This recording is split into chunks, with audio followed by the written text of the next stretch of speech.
কই গো দাও খেতে দাও, আজ তো সবার মানে প্রিয় মাছ হ্যাঁ সেজন্য বাবা নিয়ে এসেছে। চলো নিয়ে চলে এসেছেন। হ্যাঁ, চলো দেখো। চলো দেখি কি রান্না করছে মঙ্গলবার। ফার্স্ট আছে সাদা ভাত, আর এখানে রয়েছে শসা, লেবু আর ডাল শুকনো,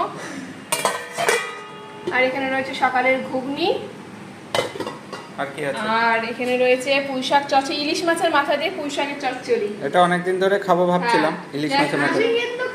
ঠিক আছে, খেও না, তোমার জন্য আমি এই দেখো এখানে করেছি ডাল, মুসুর ডাল মানে সিদ্ধ রেখেছি, টমেটো পেঁয়াজ লঙ্কা দিয়ে করেছি।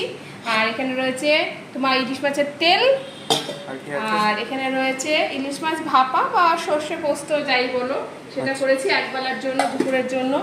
আর এখানে রাতের জন্য আলাদা করেছি ঝিঙে আর আলু দিয়ে ইলিশ মাছের ঝোল। হ্যাঁ, রাতে তো আর শস্য বাটা খাওয়া যায় না। আর এখানে রয়েছে বাবু দেখাও, এখানে রয়েছে আমাদের বেথুয়ার সেই ফেমাস দই। ও চলো, এই তো হয়েছে আজকের মেনু। ওকে টাটা।